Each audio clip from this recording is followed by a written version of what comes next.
Hey everybody, welcome back to my channel. This is Cerius with Cerius Blaq. I am your host, Cerius Blaq.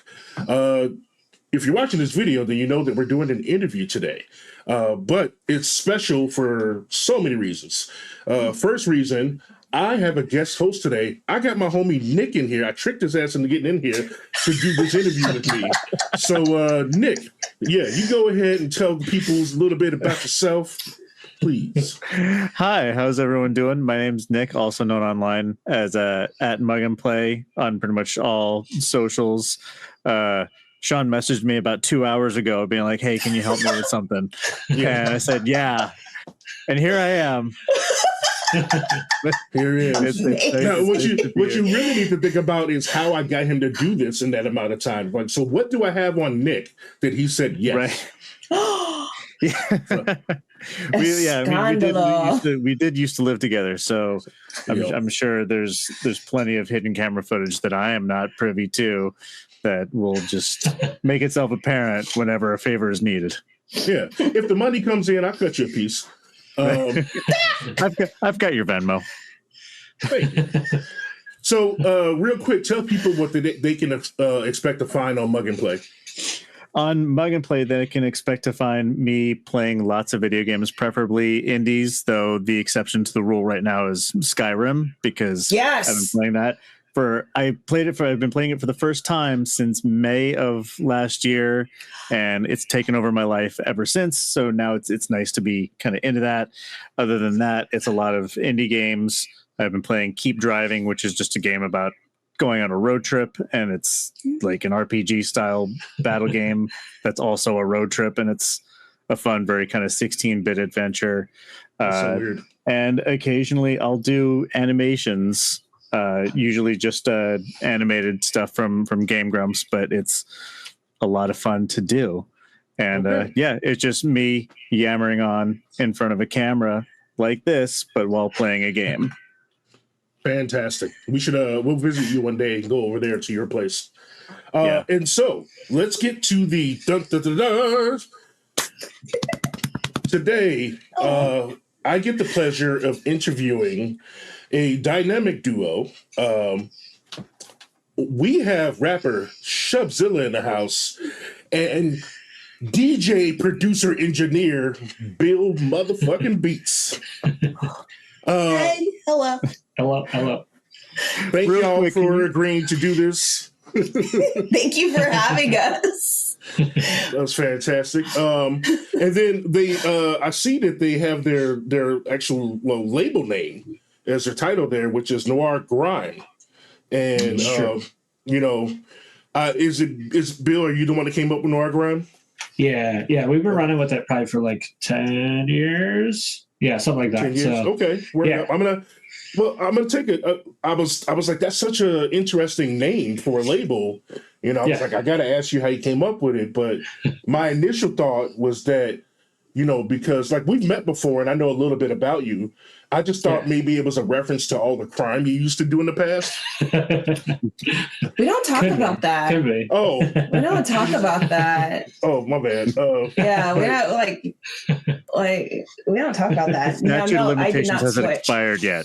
Yes. No, it hasn't. We've got like at least got like two years on that, so then we can really spill the tea on his business. It's true. Now I read on Wikipedia. 2027, get hype. Now I read on Wikipedia, and you can tell me if this is true or not, but you almost went like it's Noir Grime now. Is it true initially that you were going to go with Retro Dirt? Yes, exactly. I mean, that was one of the things on the grayscale whiteboard that you were playing with. It's honestly not too far. Like, okay, so my first ever like online user tag when I was like 12.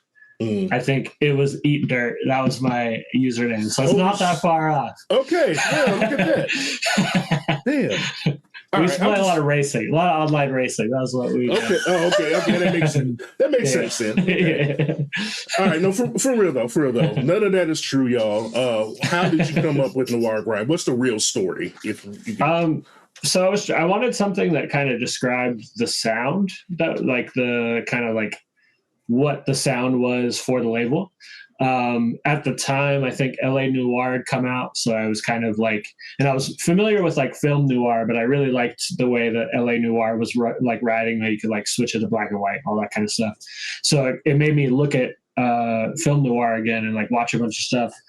And then at the same time, it was like film noir is very like gritty, but classic in a way. Like it's like, you know, B films that are not the best films, but they're like very classic looking in what they are. So like, to me, that was like, that's like vinyl records. Like records are kind of like film noir in a way, like the grittiness of them.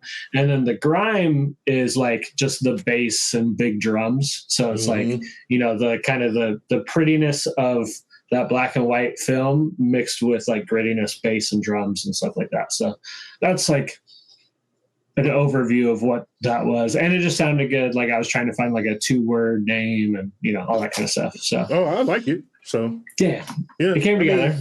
I mean, actually, I don't think y'all know this, but, it's been on my mic since like right before I started the show, actually. Nice. Hi, thank you. So it does show up in reaction videos a lot because I usually have a different setup, but nice. Yay! Yeah. So let's get into why I brought you here.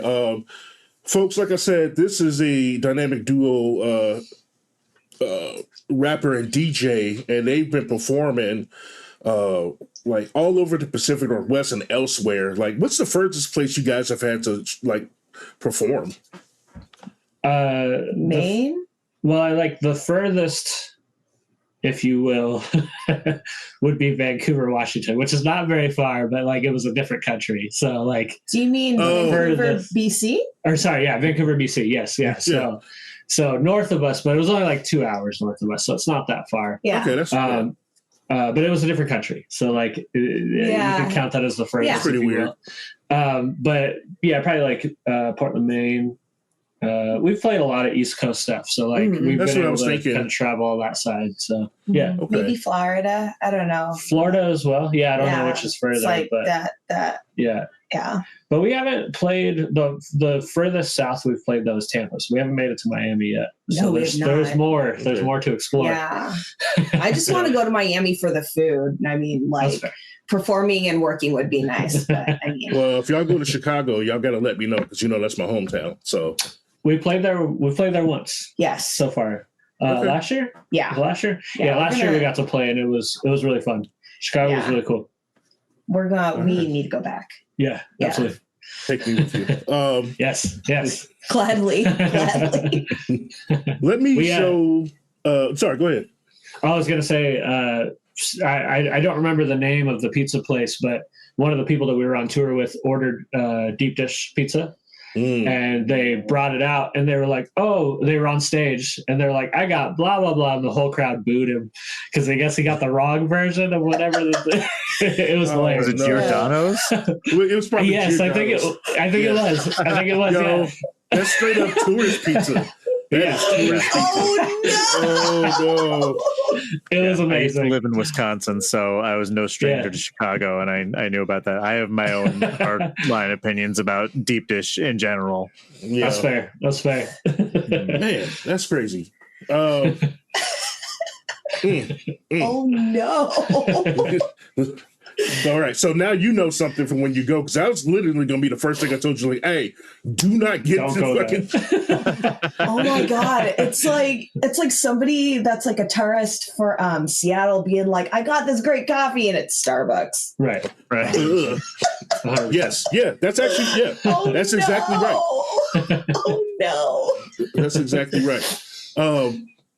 So check it. I am actually going to pull up some of your previous work, if you don't mind. I'd like to talk about that and give you the chance to talk about a little, talk about it as well. I have one of your performances from last year pulled up, and this is from the Nerdcore Day 2024.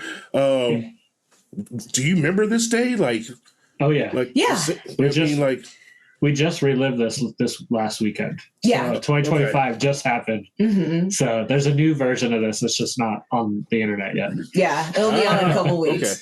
With these same people on stage with us too, which is amazing. Yeah. Nice. But Nerdcore Days is a multi-day event, and it happens during South by Southwest, but it is not affiliated with South by Southwest. And we mainly feature nerd-centric music, but I mean, everyone's a fucking nerd, right? So, so like we have nerdcore hip hop, we've got chiptune, some bands and the like, and it just it's a lot more of like a family reunion / we're all going to perform.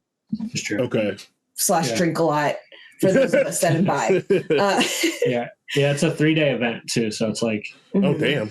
Okay. Yeah. all day, 3 days. Yeah. Basically Wednesday, Thursday, Friday, and then obviously Saturday is a busy day for the town in general. So we don't have it's just crazy on Saturday. So we play Wednesday, Thursday, Friday. We don't necessarily play all 3 days, but we're there. We're there, and like if I'm there, then I'm probably DJing for half of the acts that are playing. That makes sense. And there was a lot. Like we had this past one was our 10-year anniversary of Nerdcore Days. Yeah. So we had a shit ton of acts. All of them were delightful, all but one. All of them were delightful. Most of 99.5% of them were delightful. But what's it called? We were there like a couple of those days were from 2 p.m. to 2 a.m. Yeah, they're long days. It's a lot of music. Yeah, it was a marathon, and like people would just be kicking it the entire time. And I think on the days that we weren't performing, I was just outside with the hookah. Yeah, I sure. barely came in. Yeah. Like I don't know if I can do that anymore. I'm an old man now. It's tough. Kudos to you. It's a long couple days for sure. a lot of my social battery like will funnel into a lot of these weekend events. Yeah. So we'll go and do Nerdcore Days or some other convention or tour, and like there's all that, like all my social battery goes in there, and then after that, when we get home and all that stuff, I cocoon and fall asleep on the couch because that's the studio couch and she is very comfortable. Okay. Would you consider yourself to be like an extrovert or introvert, or this new thing I discovered recently, an ambivert?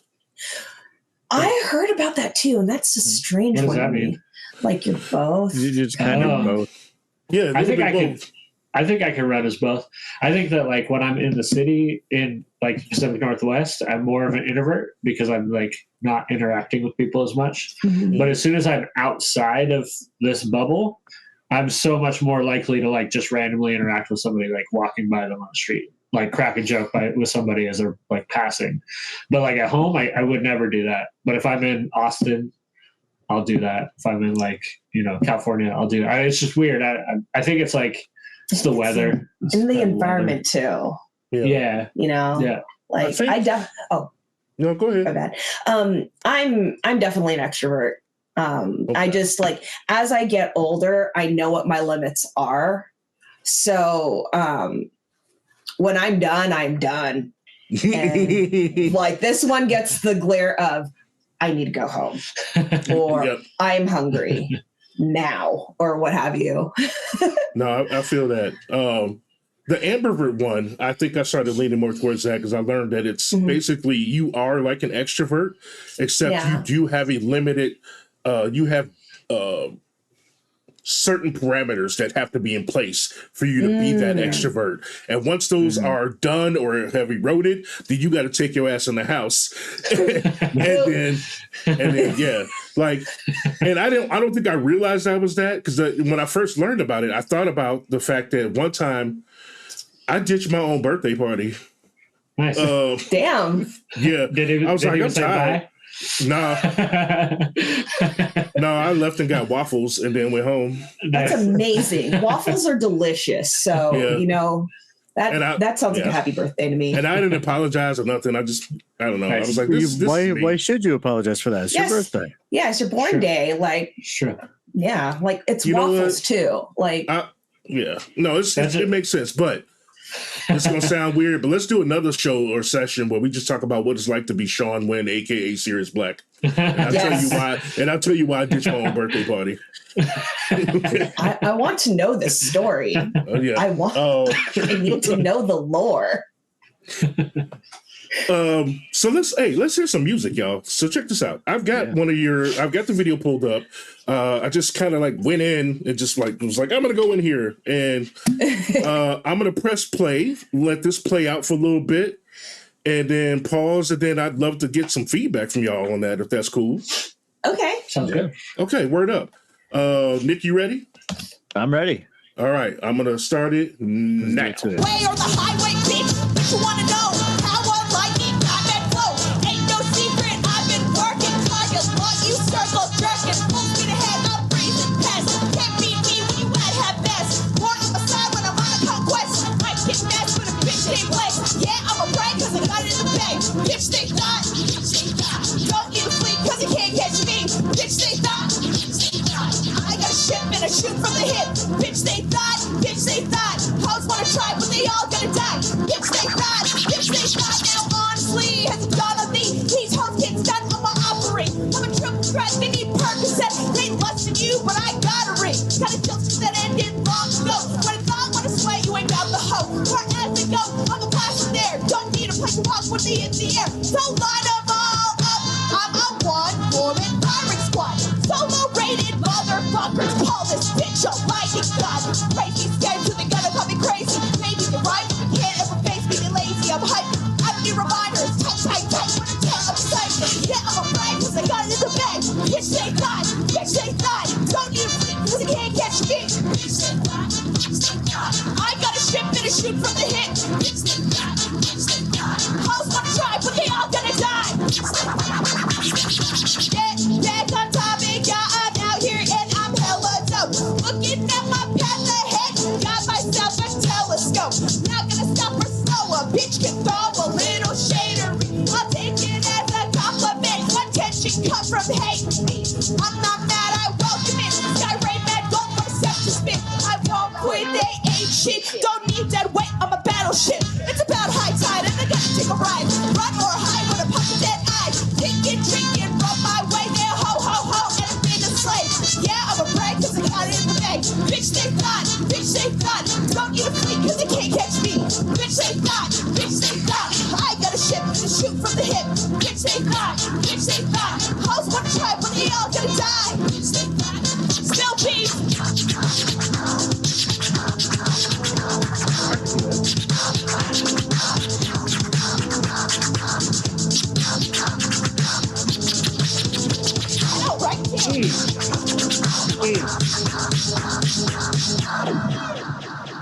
Woo. Okay. All right. Ooh, okay. I got stuff to say first. Because I didn't even think about it, but it's like me doing a reaction video myself. Because I hadn't actually seen that one. Some of the other stuff I'm going to show, I've definitely seen, but I hadn't seen that. And so, first of all, I want everybody to know you should go watch that. Because there's one part, there's a couple parts that are really fucking funny. One, because Bill, where the fuck you get that hat? And I heard her talking shit about you getting that hat. I ain't never seen you in a hat like that. I've never seen you in a hat like that, son. No. So I got the hat at 7-Eleven. 7-Eleven got fucking hats? In Texas. They sure do. In Texas, they got these hats. It was one of those things where like I picked it up in the store and I was like, no, and I put it back. And I was walking out the door and I was like, no, I gotta buy this hat. I was not with him. I think it was like $25, and I tried to get it for cheaper. I tried to convince the guy that was working there to give it to me for cheaper, and he was like, no, they're $25. So you know what he got. Yeah. He like Damn. came out of this 7-Eleven with this hat on, just like, and I'm like, no, he went whole ass honky on me. And I'm sad about it. But I mean, you know, like now it's just a talking point anytime we're on stage in Texas where we just start thinking of cowboy names for Bill Beats. That's true, yeah. There was this year, so I wore the hat again this year because we were in Texas. So I was like, all right, this is the new tradition. Yeah. And there was somebody there that was like, I saw you in Vegas with this hat on. I was like, it definitely wasn't me. Yeah. There's no way. So, you know, you got to at least use Bill Beats the Kid, right? Oh, there's a whole list. Yeah. Buffalo Bill Beats. Wild Bill there you Beatings. go. I like that one. Yeah. William Beatingsworth. Yeah, there's a whole. Smith. Okay. We'll just think of more as they happen. Like we just need to go back. I need trading cards of just your same mug. Yeah. But it just has different names. Yeah. And sell them all for like. Yeah. Right. No. I like this. A friend of ours. I got the rare Buffalo Bill. I got the hat item card. Right there.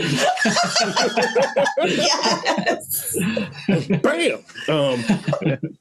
All right. So tell us a little bit about that section of the performance, because that video, like that was a whole show that we were looking at there. So tell us a little bit about when you got into that song in particular. Like, what was your energy? Like, you look pretty hyped. So like, was it good energy from the crowd? It looked like it, you know, just you go for it. So I think we performed that one first. Or like second or third. It's second or third. Yeah. Okay. Yeah. Oh, because we probably did Prelude or something like that. Yeah. So The Conquest is a fun one. That is off of our album, The Conquest. Yeah. And I think it was the first time where I really just tried to like just rattle off my cadence. I think I did pretty well, but it is very lively. The crowd knows our material there, so they were very much like about like saying "bitch" they thought like over and over again. So that was a lot of fun. I definitely I tend to use that song as like kind of a flex song. I mean, it is a flex song, but like in terms of like moving around, like charisma, blah, blah, blah, you know, she rolled high. Okay. So I often will like use that. And like, I do have like little bits of dance elements while you're scratching and sharing your thoughts through the magic of turntablism. Yeah. Yeah, I don't remember where we were in the whole scale of the entire day, but probably pretty later in the day. Oh, yeah, we were late. So I was probably pretty tired by then because, again, like it's one of those – it's a show that we help put together. So, like, I'm on stage for half of the night at least. It's pretty much me and DJ Rockman, and we split who's up there, like, DJing for who. And, so normally by the time we get to our show, which is normally pretty late in the night, I'm pretty dead. I understand. Well, you looked good. Yeah. Okay, you look. Thank you.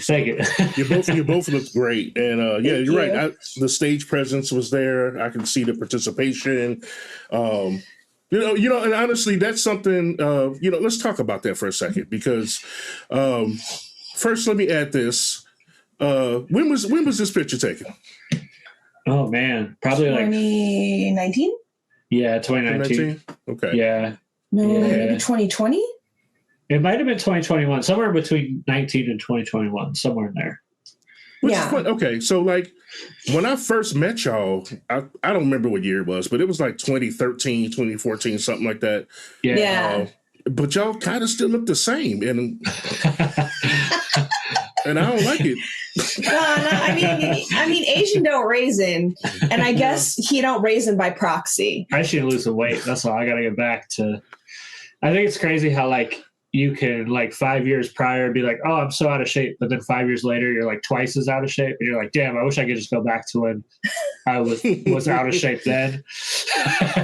I love to be the regular out of shape that I was versus now, like that type of thing. You're in there though. Like, I mean, I throw around a kettlebell, so that's kind of what I do. Yeah. Okay. But I mean, also that it helps with the bipolar disorder to just get them endorphins up. So that makes sense. So tell my people here how y'all got together. Yeah. So I was a DJ and producer for a local hip hop group out here. I was doing nerdcore.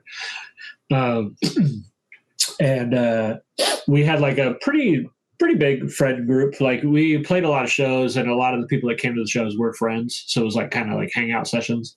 Yeah. And you had did you know Aaron prior to coming out to the shows, or by like one or two? Yeah, because I think so my partner was working the door at one of his shows that he was doing. Yeah. And like I had a cold and he was flirting with me, which that was a red flag. That's no. We've been together. Son. We've been together for 13 years. There's no decorum. But it's very much that is your husband now. Hey, I heard you rap. I had not rapped. I wrote maybe 14 bars of free write, and then there is that. But we met like very, very briefly that night. Yeah. And then it wasn't until the second show in Blue Moon that we were all able to like have like conversations and stuff. I think we all went like as a giant group of people all went to Denny's, which I'm sure they hated us. And that's back when Denny's was 24 hours. So like we roll in at like 3 a.m. and they're like, God damn it. Yeah. I'd like to think that we're kind people. Of course. We like. It's a lot though. Yeah, it is. They'd rather be taking a nap than. Yeah, and you know what? Fair. Me too. 20 people at a table. I would have taken a nap. I would have been fine. Yeah. But I remember watching the group that you were DJing on stage and going, like in my like 14 bars in to rap game, going, I can rap better and rap circles and outperform these two. Like, I mean, these were large white men. So I was like, this is easy. This old school nerdcore. Yeah, like better than some of old school nerdcore, but still old school nerdcore. Oh, I know exactly what you mean. Yeah, like I saw that and I was like, okay, I can easily. They were fun. I tried to bring a lot of like. I wasn't the nerdcore kid. I was the hip hop kid, and I got brought into that group. And I was like, I'm down to do this, but it has to be more hip hop than nerdcore necessarily. Like like I want this to shine, which I think helped them kind of stand out a little bit comparatively to everything else at the time. So it was good. I can see that. Well, I can tell. And we'll get into that in a second. I'll circle back to that when I pull up the next thing. But I wanted to let y'all continue. So, like, did you just like go up to him and be like, "Hey, you the one, you gonna do the thing"? No. How did it? That hella reminds me of that Ride On song, though. Yeah. Many years ago, I asked this cat if he could be my DJ. He said, "When?" I said, "Whatever." I think it was. There was a competition that we were a part of. Like right, the vocalist producer challenge thing. Yeah, and you had signed up with somebody else, so you were rapping, but you like just for that, like that was all I'd heard from you. It was the first time I'd ever like recorded anything, written anything of any sort of like seriousness. Yeah, and then I was putting together an album at the same time, so I was like, oh, let's do a song. So that was like the first thing was us just like working on one song for an album that I put out. And then it was like, okay, we should probably do more of this and like try to make a full record. And I've always kind of been like anti-nerdcore. So like I was like, cool. I was like, do you like, and she didn't seem like she really cared about nerdcore necessarily. It was just like, I just want to make music. Yeah. And I was like, perfect. Because I don't, like I love video games and stuff like that, but I don't have to make music about it exclusively. It's like we can make regular music and then also reference games and stuff like, like just a little bit different viewpoint of it. I think that was one of the first things I said to y'all. Yeah. It was like, what y'all doing over here? Yeah. Like, we don't know. We don't. Yeah. And that's always kind of stayed pretty true for us, because it's, even when we have like an album where it's like, oh, let's sample this one specific video game for a whole album, right? Yeah. None of the songs are like exclusively about that. So it's not like, oh, we're gonna make the song and you have to rap as Donkey Kong. Like we're not doing that, right? Like, so it's like, you write a song however you want. Yes, it might be a Donkey Kong theme, but just make a song. Yeah. And like the people that know that theme are gonna like it because they're gonna hear that. But then they'll also, you don't have to play this game of like, oh, let me go and, look up this character on Wikipedia and figure out all of the tips and tricks about them, and then let me write a song from their point of view. And not to say that that's a terrible thing to do, because sometimes that is a great, like, you get a great song out of that. Yeah. But it's like, there's so much of that in nerdcore. So it was like, all right, let's do something a little bit different, which helps and hurts, right? Because I think it helps because we have a little bit more reach, but it also hurts because a lot of times those like nerd-centric events tend to not look at us, because it's like, oh, well, you guys didn't rap through every level of this game to, show that you played it or whatever, right? So like, Been there. Yeah. But I mean, a lot of times too, like, like you'll sample things, but I will also pepper in quite a few references, like a lot. Like I did that with I did that with the Conquest, but I also did that a lot with the Belmont tapes too, where it was that's like what I was going to bring that up. Yeah. The Belmont tapes, because I figured out what that was immediately. So,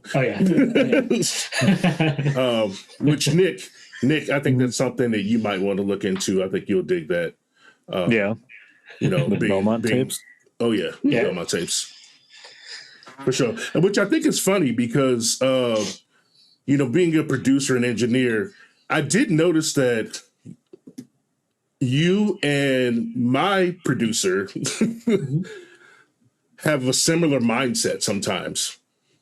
That's what's up, you and Keelan, the way that y'all approach beat making have the same mindset. So probably listen to a lot of the same stuff growing up is my guess. That's what I was thinking. Y'all don't make similar beats. All I just admit is like one time you'd be like, I'm finna do some Castlevania shit, and then like a week later he'd be like, hey man, I think I'm gonna do some Castlevania shit, and I'm like, are they talking to each other? Was there a Beatmaker summit? Right? Like, what y'all doing? Beatmaker hive mind. Right. I just want to look like Rick Rubin when I get older. Oh man, well, I don't know. And just say outlandish things. It's like, right. Just tell Metallica, no, I don't like this song. Do it again. Yeah, right. Yeah. There was a clip I saw today online where somebody was like, it was headline like, when me and my producer start watching Rick Rubin videos, as this guy, and he's like acting as if he's Rick Rubin, and he's like, you can't listen to the music. He's like, you have to smell the music, and just like saying just random things like that. Wow. Like, that's 100% Rick Rubin. Yeah. Yo, son, you smell this beat? Nasty. Oh my God. Let me pull this up. Oh, we should mention from that, on stage with us is normally who we have on stage with us when we're in Austin. Yeah, I was going to say. So the left side on bass, that's Gross Angel. Okay. Super dope rapper, real technical rapper, like shots fired, like will just destroy anybody. It's true. But also plays bass. He's a great bass player. He loves jumping up there and playing bass with us. Nice. And then far right is another rapper, MC Oh or just goes by Oh My now, but also plays horns. Very lovely person, kills it every time, very talented. It was very good here, Yeah. And then of course there's you and I, we're in the middle. And then our favorite. Our favorite 11-1. He plays the trumpet, and he has this like smaller. Yeah, it's like a little baby trumpet. Yeah, there's a name for it, but I can't remember. But yeah, like he just always has it with him. Yeah, like, and that's what's great about Nerdcore Days though, because that's like pretty much every instrumentalist that comes through. It's like people have their horns out, people are ready to go. If like a lot of time, and how a lot of times, like the backing bands that we and other acts have, it just comes together because people are like, okay, well, who wants to play horns here? Who would like guitar here? Okay, we're all going to gum up and we're going to figure it out on the spot. Yeah. And so a lot of it is a work of just random collaboration that ends up being very, very awesome. Yeah, for sure. And we don't put like, I mean, you know, one thing that we would love to do, but we never end up doing it, is like really sitting down with everybody and going through every song and like dialing it in. Like a lot of times when we're, you know, hours and hours deep into an event, we're both tired. And so we just bring them all up and it's like, we're just going to make this happen. And like everybody that's on stage is really talented, so they can keep up and play along. And, you know, like they'll figure out what the key is real quick and then they'll just, you know, just add their flar to it. So it's really fun. Better. Yeah. And also too, like we've known these three for years. Yeah. So they are very familiar with our work. Yeah. Yeah. So it's kind of like if we're in Austin, we normally have them all up with us. If they're somewhere where we are as well, we try to pull them up as well. It's just, you know, kind of one of those things where it's like, if we can make it work and they're, you know, they have the energy, then we'll pull them up. Okay. I mean, it's a good move because they killed it. So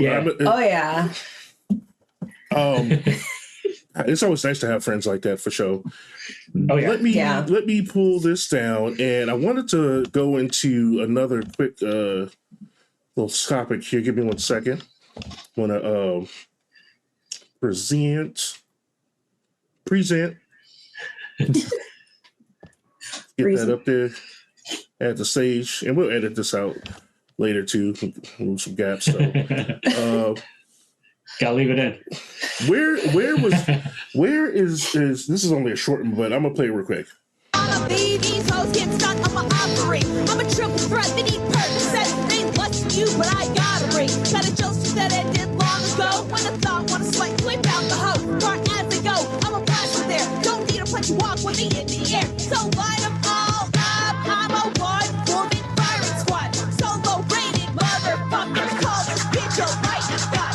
Crazy, scared, so they gonna call me crazy. Ain't me, they right, but they can't never face me. Lazy, I'm hype. I don't need reminders. Tight, when I tear up the cipher. Now, honestly, I'm a baby, hoes get stuck. Okay. So now, that was dope. Thank you. Man, do you remember when that was or where that was? It was within COVID times. So we, and it was at my old house. So I just moved. So I'm still in Washington, obviously, but my old house, I had like a full studio set up kind of like this side. And then on the other side of the wall was like a second half of a garage, which I converted into like a tracking room. So it was this big room, like the size of a garage, like a single car garage. So I had like curtains up and like, it was like multicam. So we had like 3 cameras set up and we could live stream like, you know, like, so that was from like one of the live streams. We used to do them, like at least monthly. We would jump online and just play music and like have our friends join us and play with us, come over to the house or whatever the situation was. But yeah, so it's like partially, you know, like you see clips of people doing like live rapping or live performing, but it's like they're just performing to the like studio version of the song. And like like a TikTok video, it's like, oh, here's my song. Let me just sing along to it, but you're not going to hear my voice. So like our big thing was we always try to make it so it's like, okay, this is an actual clip of you actually rapping. And we're tracking that. This isn't like the studio version of it. We're going to like put real clips. So it's a little bit of a mix of an actual live stream, and then we chopped up things. So it's like you're actually performing, you know, that kind of stuff. So you get to see who we are versus just being behind the studio version of the song. So it also sounds really fun too. So, I mean, it is. I got to figure out how to do it from this house now because I don't have the same amount of space. I'm down to just like a single room. I think we can still do it. Yeah. but yeah, we had a really fun setup, and like I had like a proper like PA system in it too, so it was like nice and loud for us. So like the louder the environment, the kind of more that energy comes through. So it was a really fun setup, and having like 3 cameras, I could switch cameras while I was DJing, so I had control of all 3 cameras while I'm DJing, so I could jump around, and like it was really fun. And we had a lot of fun live streaming with other people's events. So people would host like, here's my day of a bunch of shows and everything. And they'd be like, can you guys record something and send it over to us? And we would always be like, let us just be live. Like just cut to us live, and we'll perform for, 30 minutes to an hour. And like, so that was kind of our flex, because a lot of people weren't able to do that, which is understandable, because it's a lot to get that set up going. But we would always have fun. And the cool thing too is like, you can't see it from that clip, but in front of us was a big like 50-inch TV. So while we're streaming, we can see the chat. So we're like interacting with people while they're chatting. Okay. And like that's really just to prove that we are actually live, like we're actually interacting with people while they're talking. Okay. It was fun. Like we'll figure out how to do it on this side. It seems like streaming has kind of died down a little bit though, since not everybody's stuck in their house. A little bit. A little bit. Yeah. A little bit. But we're going to try to get back to streaming and do some more of that. We just got to figure out the space and how it works. So, Hey, look, y'all, if I was quick enough right now, I was going to throw up that GIF of that dude just taking notes. Like, I'm feeling that shit. Do it. Well, like I was telling you when we jumped in, the way my interface is set up is that all of my 16 inputs in my studio are all live. So like, we had to switch away from it so we're not looping back here. But like normally, like I could turn on any instrument and start playing it. You can hear it like you're in the studio with us. I can record through any microphone. Like we can live stream live recordings and stuff like that. And it was like, it took us before COVID, I was prepping for that. And then COVID happened, and it was like, okay, I'm ready. Like, let's do this. Our time to shine. So you're the reason. It was you, right? Also, hold on, Nick. I just want to point out: if you caught what I caught a minute ago when he said something? Now, I don't know if you heard, but he said they just moved, right? But they don't want me to talk about the crime. But we know why he moved, right? Yeah, it's got to be related. Right? Yeah, and I'm piecing this together. It could be. Cut to me with like all the post-it notes with strings attached. Yeah. And just the like that's cigarette. why they're called this. I ain't snitching though. I ain't snitching. So I ain't say nothing. I do like the Doom poster you got behind you. Oh yeah, it's a gift from my wife.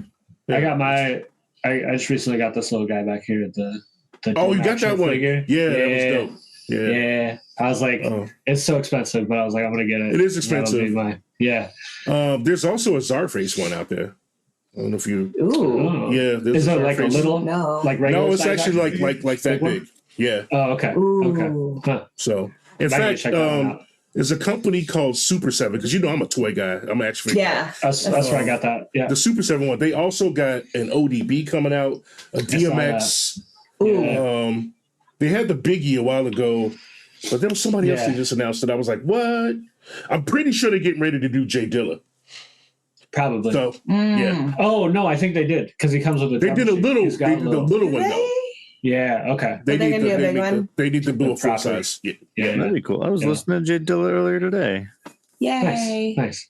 Yeah, you're supposed to be working. No, I know that's I can do both. Work music. No, I've seen you listen to Jay Dilla before. You weren't working. Yeah. I do 3 things at the same time. Okay. This is the first thing I bought from that website, and I immediately just started getting so many promotional emails from them. Oh yeah, it's done. I went in and it was like, adjust it. And normally I just go in and I just turn it off, because I'm like, I don't want this, because I'll end up buying everything. So I just turn it all off. But they had everything separately categorized checkboxes. So I unchecked everything and then just checked hip hop. And then just left that. So I get the emails for the ODBs of the biggies, and I'm like, cool, I'll accept that.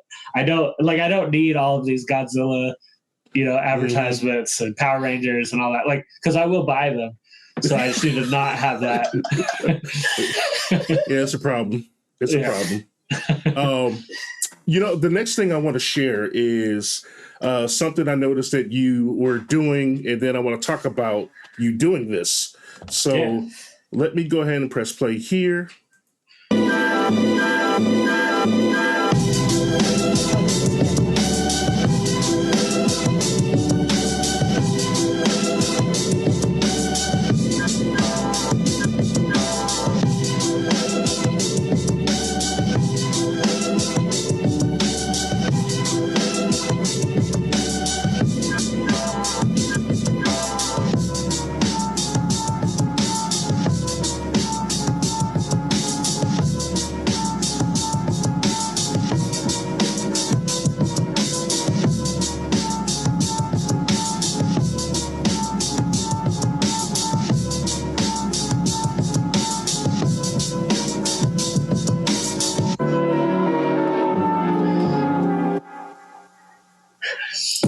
Yay!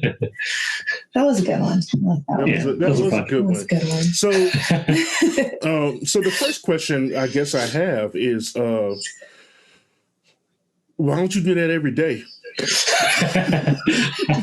I need to get back to those. So those are I call them Sunday slappers. Yes. A homie of ours named Lisa Vasquez, she was doing something that was like, man, it was like Saturday stacks or something like that. And I was like, oh, I got to do my version of that. So I was like, Sunday slappers. I was like, it works as a name. And then, I was doing them every Sunday. So it was just like making a beat, filming, playing it. And again, kind of like how I was saying with having her rap over the video, same with when I was doing those, like I'm actually playing that. So it's not like I made a beat and then I just played like I was playing along. Oh no, I could could tell you're playing it. Yeah. Like I'm actually like obviously there's like the bass line's there and the drums are already there and I'm playing the sample to it. But it is like a live recording of it as I'm doing it. So which is fun. Actually, the last one that I did, I messed up on it and I just left it. Like I came in on the wrong beat, so like my kicks and snares weren't lined up anymore, but it sounded cool, so I just left it. And I was like, whatever, nobody's noticed. Sometimes it be like that. Yeah, exactly. Yeah. But yeah, no, it was just like a challenge, just to be like, all right, can I do this every week? And I did it for like a year-ish. Yeah. And I would do like 8 weeks or so in a row, and then take a couple weeks off, and then do another 8 weeks, and kind of just kept going, and then. And I've just been struggling to get back to it. One day I'm going to come back and just be like, all right, let's do these again. Okay. I have like a CD that I give to people that's like 50 beats. So I've done it at least 50. And then I think I've done probably another like 20 on top of that since I made the CD. So, yeah. Okay. Nick, can you make note of that for me to send emails to Bill until he does it again? Yeah. Okay. And then we'll send separate emails to Shub to make sure she does something similar, and then also poke each other to keep doing stuff like that. Right. I nag him a lot. Yeah. I did this when we were at Nerdcore Days. A bunch of people were like, when are you going to do these again? And like there were, and like on the part of why I started doing them was because TikTok has the option to duet. Yeah. So like there was people that were taking the clips and then rap a verse over them. Mm-hmm. It was just kind of fun. Not everybody was great, but there were some good rappers that popped up. Attempts were made, choices were had. It's like I can't control who does it, but it's like every once in a while somebody really steps forward and is like, okay, yeah. Some were good, others were there. Yeah, exactly. Yeah, others were present.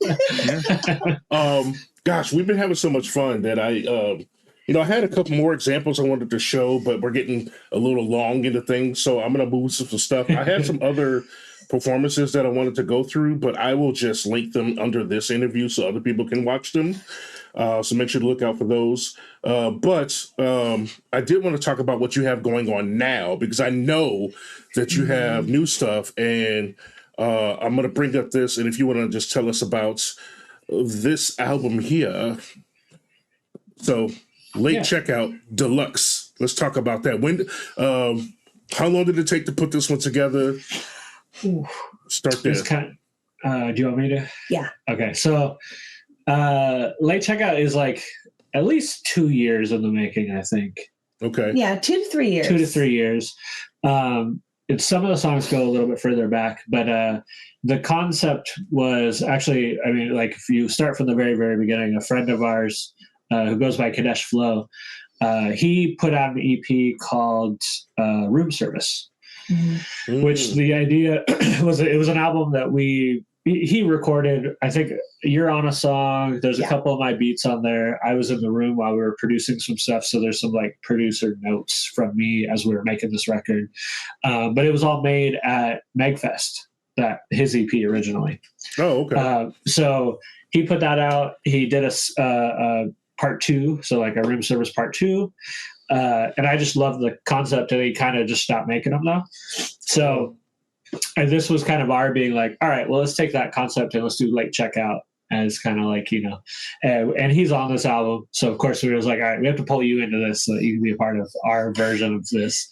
But the concept was really just like, we made a bunch of songs while traveling. So like in hotel rooms, while we were out, you know, in Austin with our friends, just bring a microphone with us, whoever was around, have them jump on songs.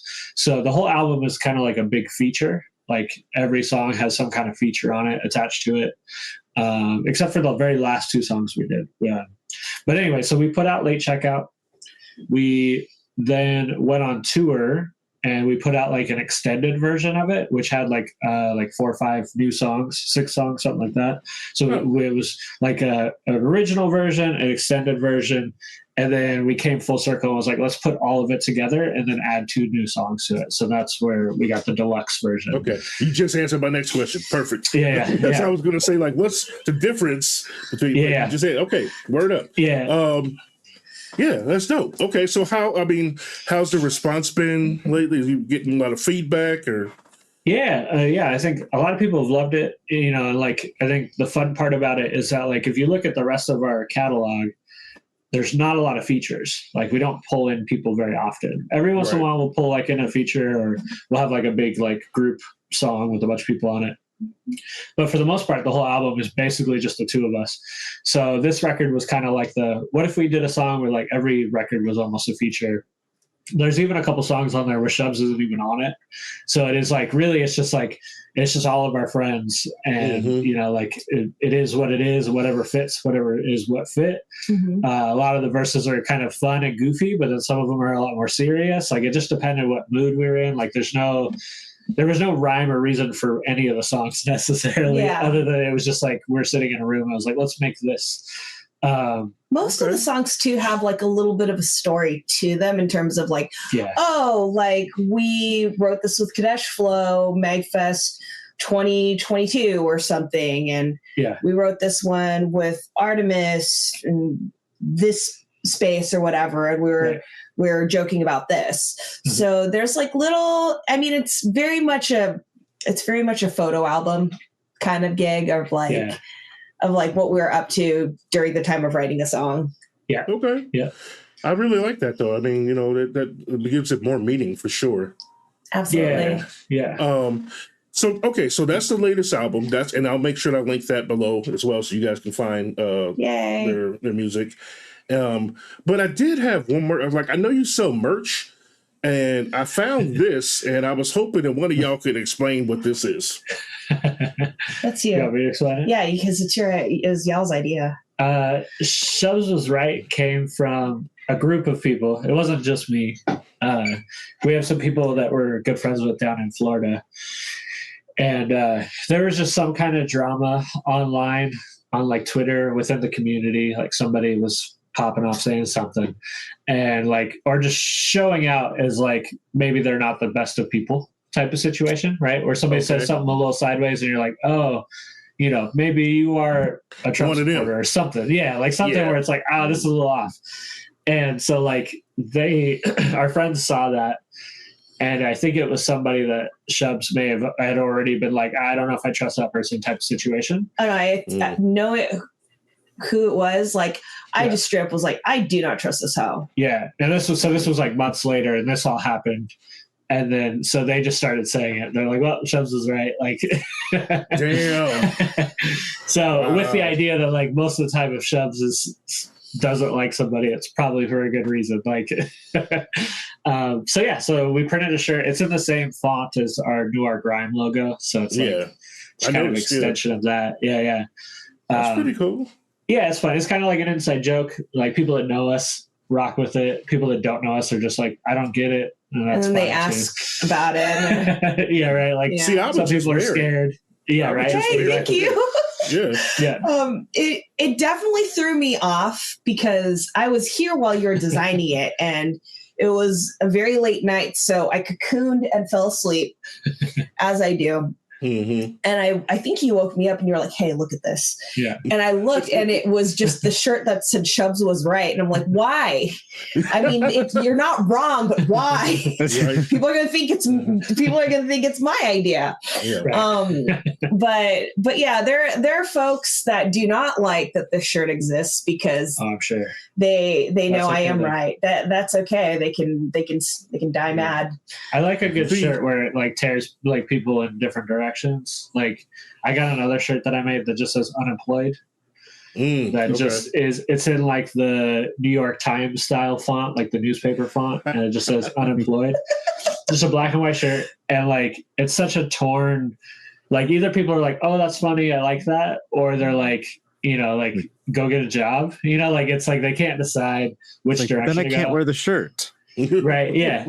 And like I remember we were at a Guitar Center once, like we were on tour, we had to go grab something from Guitar Center, and I go in and I'm like, oh yeah, can I look at this? And the guy looks at my shirt because I have an unemployed shirt on, and he just looks at me and he's like, weird flex, bro. And I was like, okay.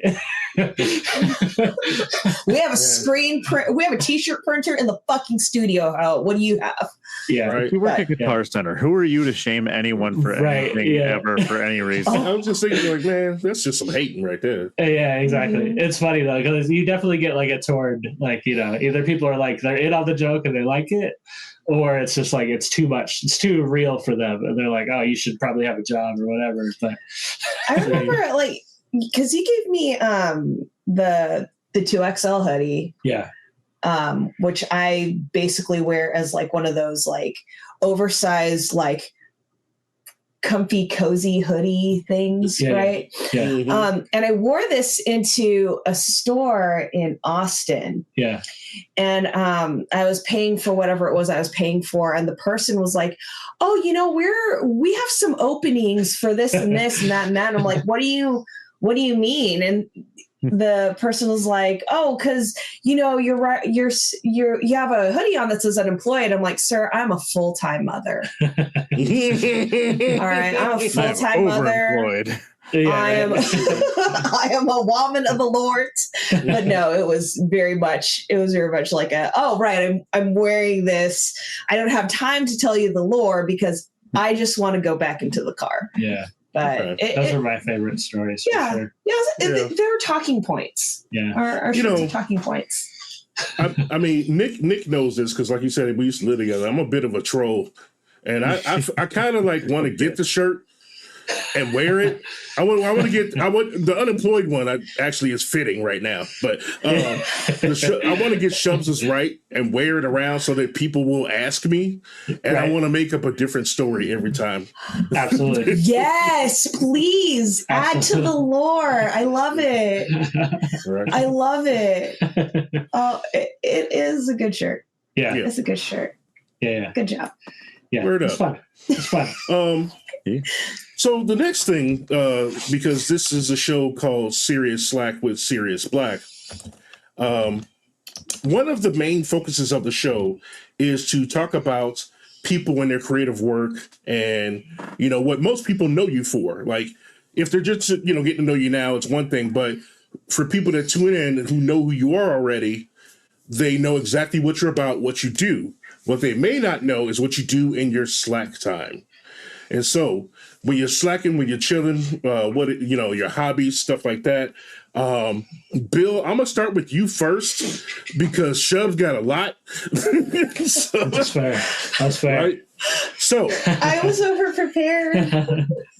Big Virgo vibes. First things first, and I think I know the answer to this because we talked a little bit previously, but not only do I want to discuss the hobbies, but I want to talk about mental health and what you do to maintain your peace and things like that. And I believe yours are related. So if you want to talk about that, please do. Yeah, for sure. For me, I mean, my hobbies are weird because it's like my hobby is making beats. So it's like, it's just what I do. But I like going to the gym too, because it's like, it's therapeutic in the sense that like, I've had this conversation with a lot of people back in the day, but like, I used to, ride the bus everywhere I'd go. Like, as a youngster, you just get on the bus and go wherever you're going through the city. And like, that was where I would do most of my thinking. Like I would come up with whole album concepts and like all of that kind of stuff. And now that I drive a car, like you have to think while you're driving, like you have to pay attention to what you're doing. So like, my brain doesn't wander the way that it used to, like when I was on the bus. So going to the gym is kind of like the only outlet I've found that works for that. Like, like even being on a plane, my brain doesn't work that way because it's like, I don't know, there's nothing to look at outside, I think is the problem. It's just clouds. So, but going to the gym, I can sit there and work out and listen to music and like come up with concepts and stuff like that. So that's like, I don't like going to the gym, but that's the one benefit to going to the gym. I don't like going to the gym, but I go to the gym because it helps me think. Yeah, it helps me think about how much I hate the gym. Yeah, exactly. That's like church. Yeah, right? yeah. So I mean, but you obviously get some sort of peace from being there too. Is it because like you're able to get the creative juice out and then you'll be able to be a little bit more relaxed? I think so. Yeah. It's the getting a chance to think about it, getting a chance to just consume too.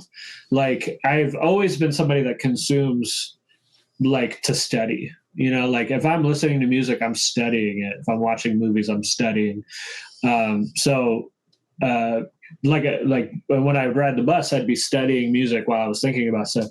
So like, it's one of the few places where I can sit there and study something and really like pay attention to what's going on and try to figure out my own process through, consuming content. I don't know. Like for some reason, driving just doesn't do it for me. Like I'm not like I can't zone out enough. Right. Like I have to stay somewhat paying attention to what's going on around me. So the gym allows me to zone out a little bit, and I haven't fallen off a treadmill yet. So, that's good. That's probably a good idea. So would you say then? Never too late. There's a first time for everything. I swear to God, if you fall next week, man, that's on. I'll let you know. Right. That's some manifesting. So how would you say that your current regimen or routine is really working for you in this current climate that we live in? Oh, never. I can never find anything that really works, to be honest. Like I'm always changing up based on whatever I'm doing. And like, I'm like, I'll get locked into like two things and I'll be like, these are the two things I'm going to do at the gym every day. And I'll do that until my body's like, yeah, we don't care anymore. Like you plateaued.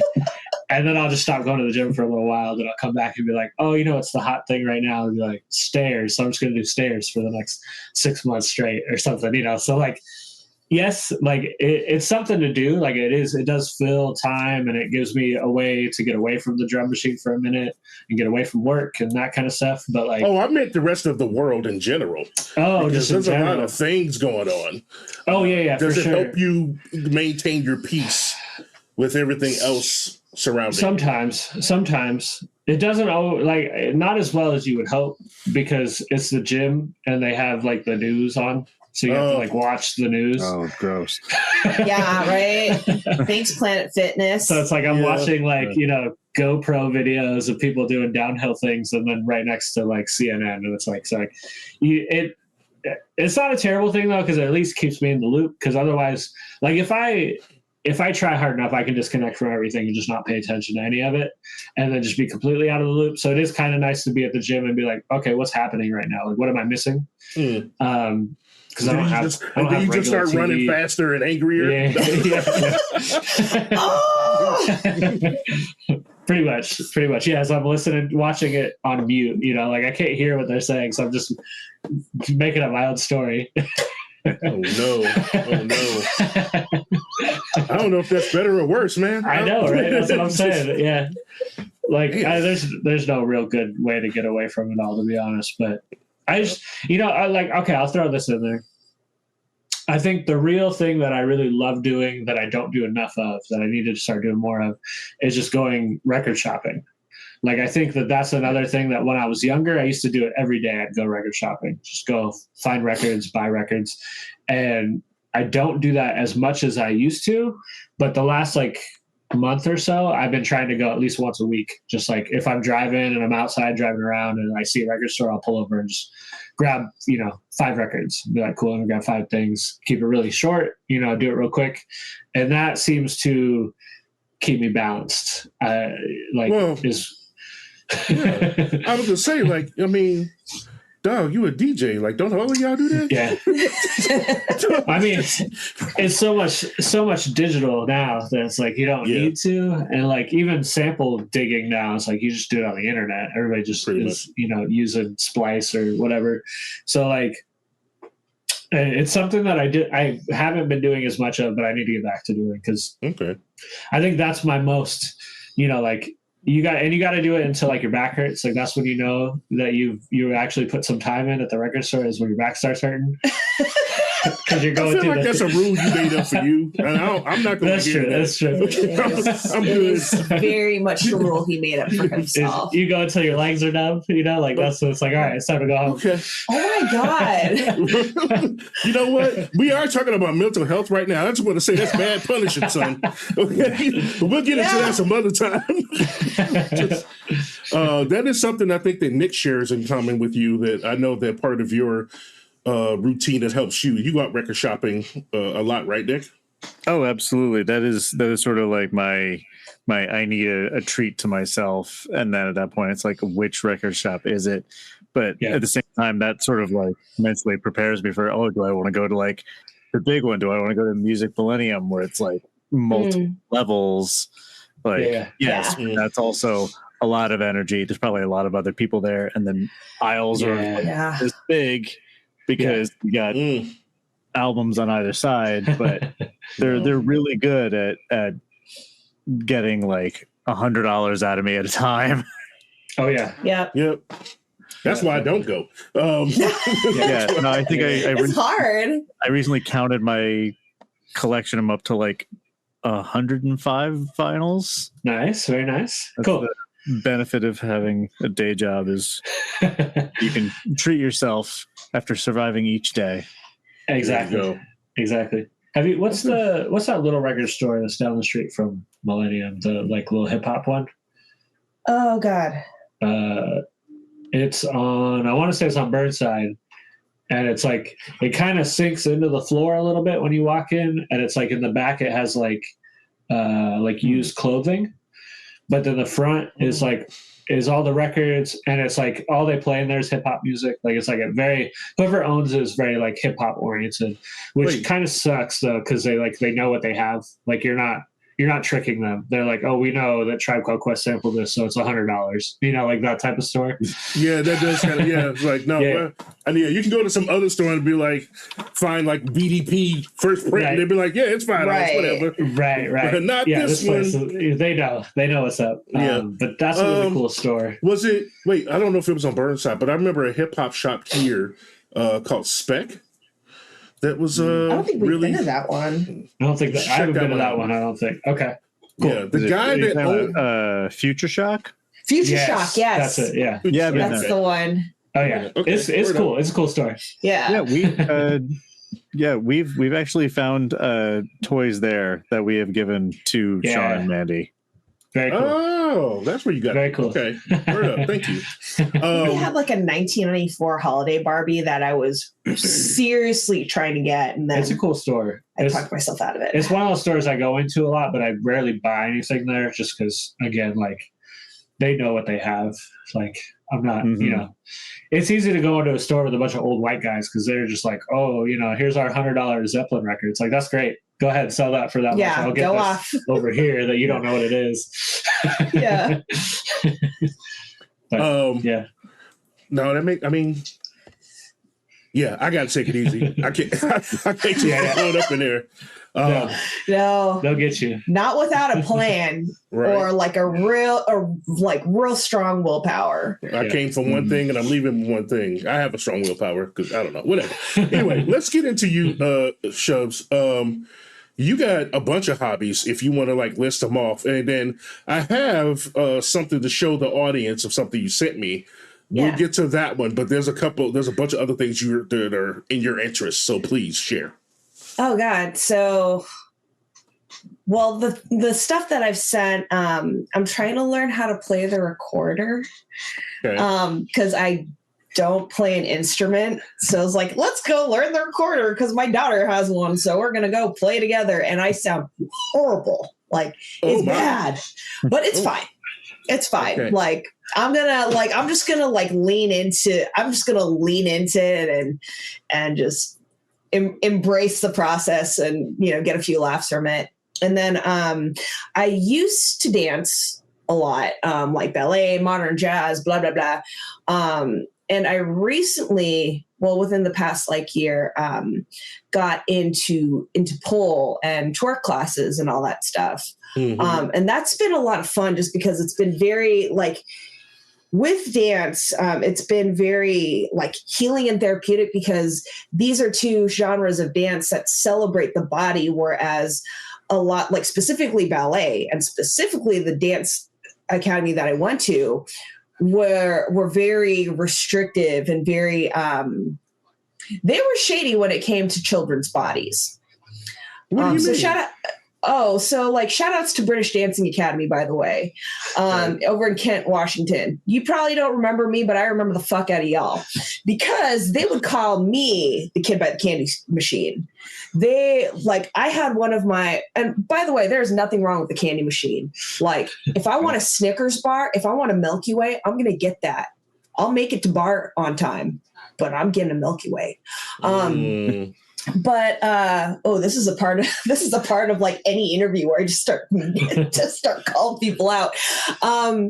But there was one teacher, and that teacher sucks. But one of my classmates would call me Thunder Thighs, and just be like, "Wow, your thighs are so big, Thunder Thighs," and I'm like, one, fuck you. Number two, you're a mom.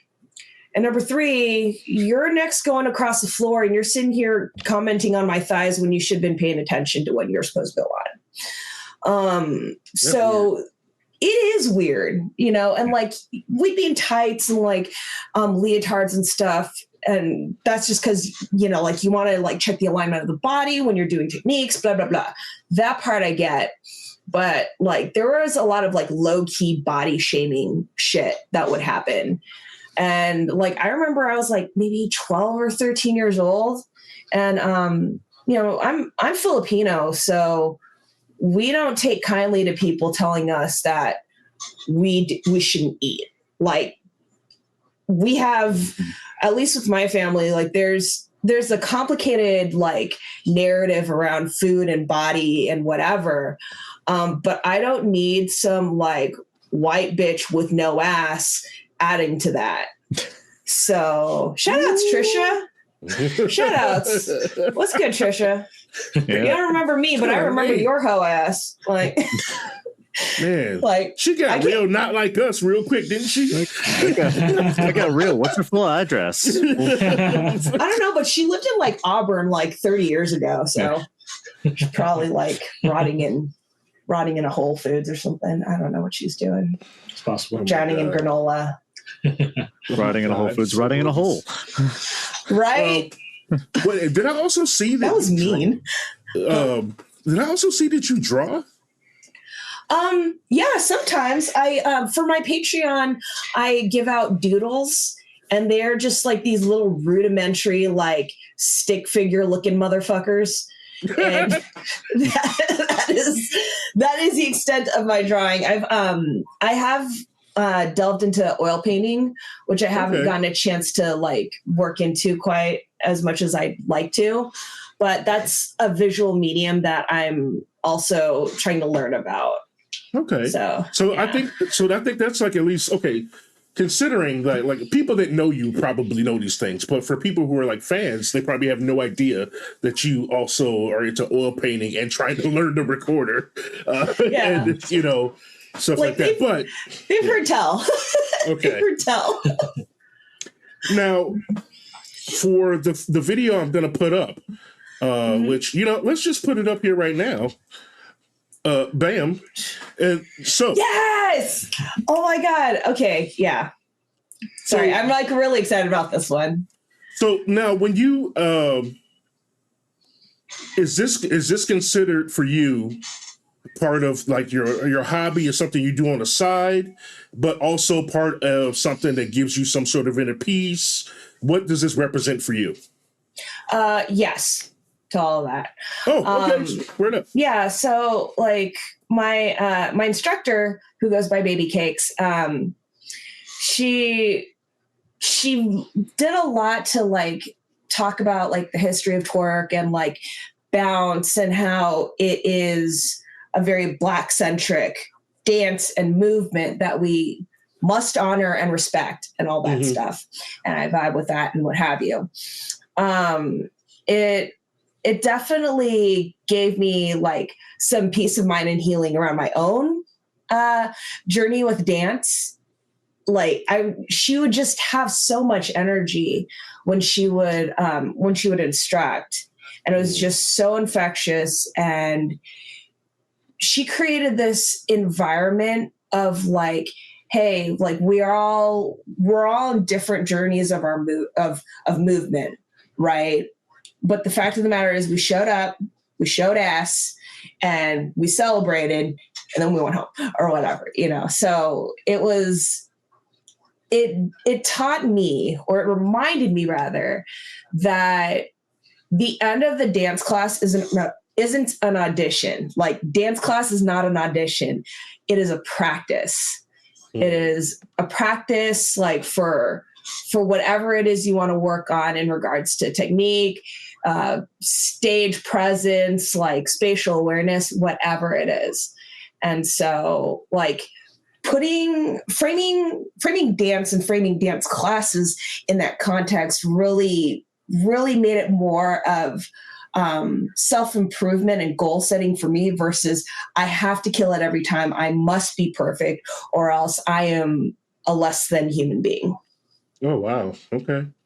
Yeah. Well, it sounds like this is a better environment than another one you mentioned, so I'm sure there wasn't any shaming here.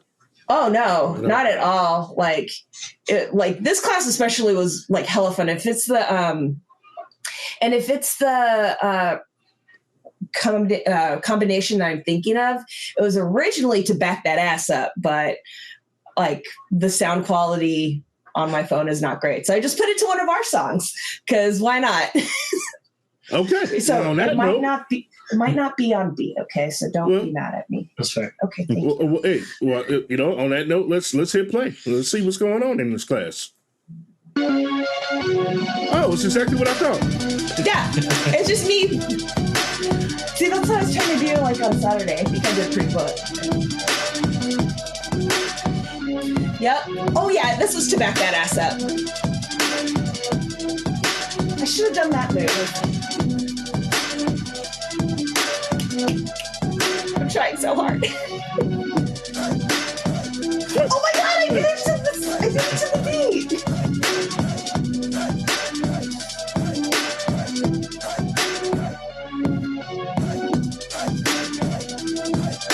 Oh, is this the one where I go upside down? I don't think go upside down?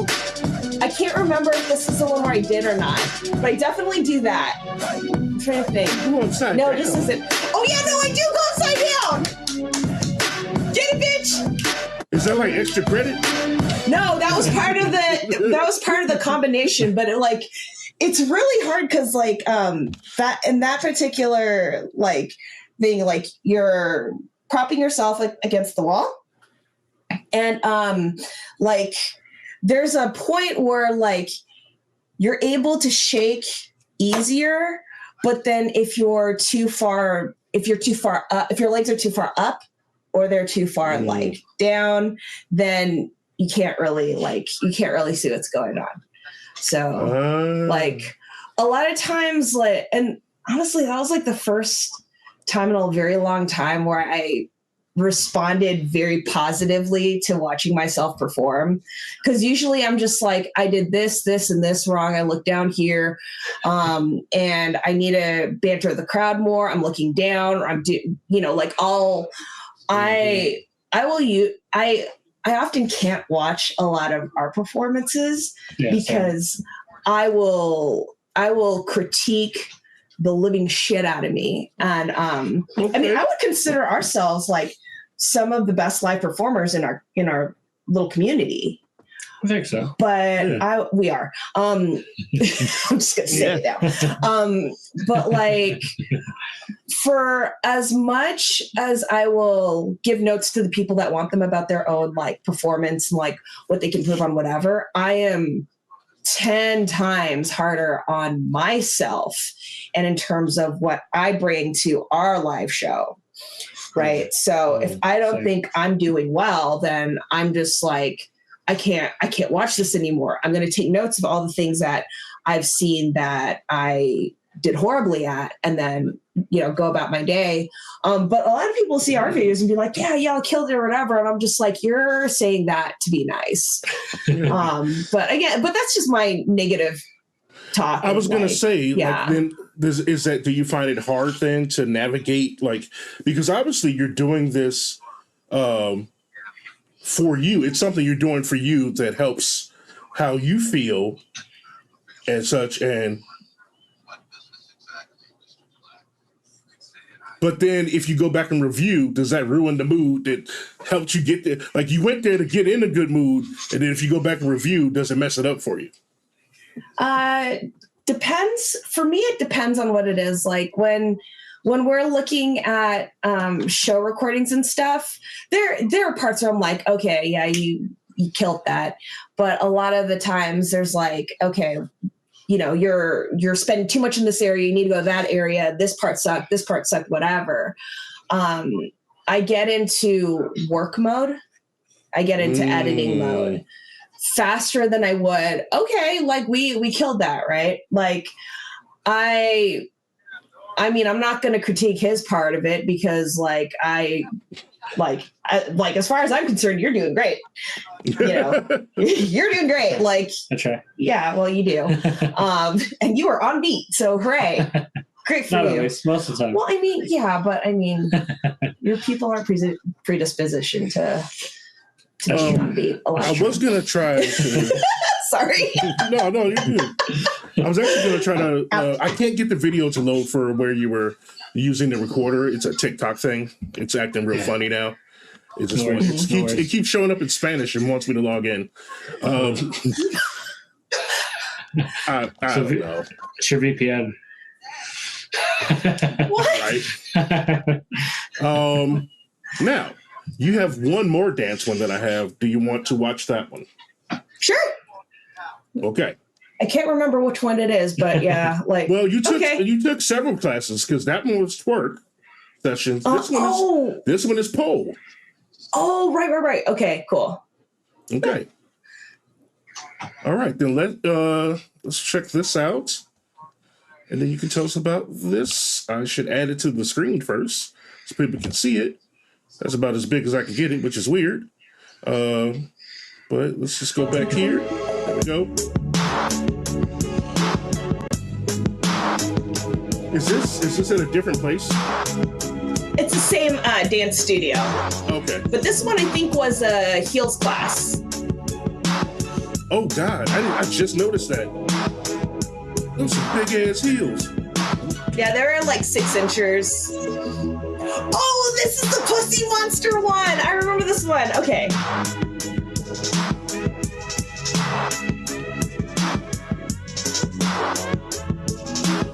It kind of goes with the beat. I'm very happy with myself. I don't think I go on the pole once in this. I think this is just all floor work, but that's fine. Oh, okay. I should have worn a better bra. That bra sucked. I mean, There they go again. Brown's second general, right? They are terrible and brought forth by the patriarchy to what's it called? to oppress any and all who have memories.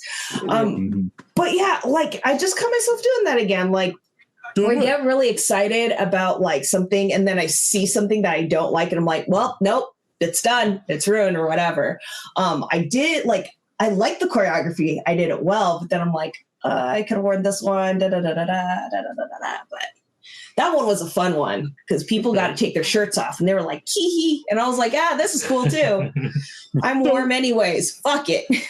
I don't know about you, Nick, but like, let me get your opinion on this. But I'm thinking after seeing both of those, right? Like, one, that seems like a pretty good workout on its own. So you're getting some sort of satisfaction because you're getting body movement, but you're also like learning a new skill.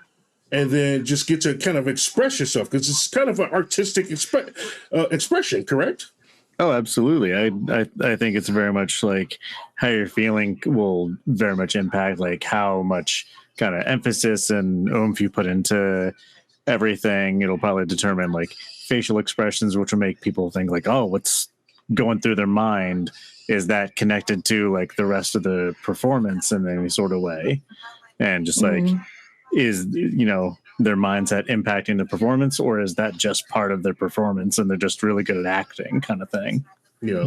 The latter, I will say. Like, if it's choreography that I'm like in class and trying to think of, then I'm not gonna be necessarily performing it, but like if it's like last go round, or we're going to record this or whatever, then yeah, I'll perform it more. But a lot of what I take in terms of like movement and what have you, I do incorporate it, or at least like the concepts of it into our shows. Yeah. I was going to say, I actually saw one where I saw that you used some of the moves that I saw in the first video on the stage at the Nerdcore show, I think. Yeah. Yeah. Okay. So the other thought that you look great, by the way. Thank you. Thank you. It looked really fun, which brings me to my next point, Nick, and let me know if you agree with this. But like knowing that looks such a physical workout, like I think that we should start a campaign now to get Bill to go do them because he hates the gym, right? Sure. So sure. Yo, dog, I got an idea. What I'm saying. I mean, I tell him he's welcome to come through. I mean, you're more than welcome to come through.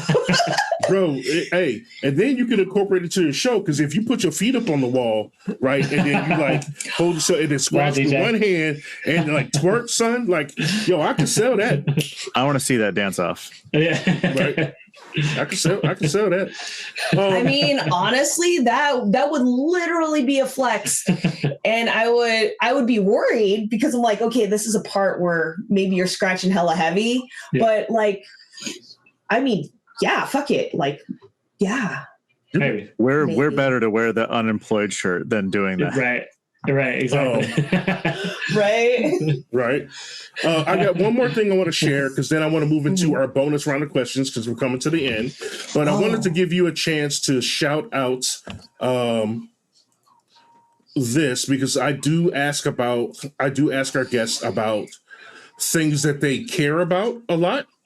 And so you mentioned that you're fond of this place called a resting place.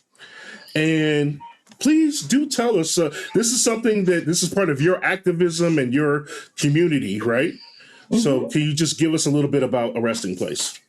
Well, it's a place that it was created by a Filipino person, and it's in our international district, formerly known as Chinatown, but it's the international district. And basically it's just a spot where you can literally grieve and reflect and really get some peace and some solace. It just so happens that in this particular case, it revolves around grieving and loss. And we were talking earlier about this, but with like with what I've experienced with grief and what have you, it's either this grandiose, like performative thing of like, I'm weeping, we're having a big ass mass, here's a flex of like all the things we're going to feed the people coming in and, all that. Versus here where it's more personal, it's more intimate, and it's very much how you want to express grief, how you want to process, which is something that I don't think a lot of us, regardless of where we are demographic wise, get a chance to really do.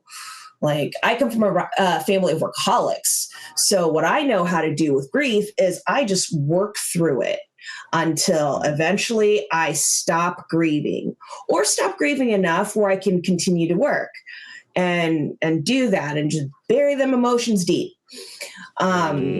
which is not healthy for the record. That's a no-no. You should not do that.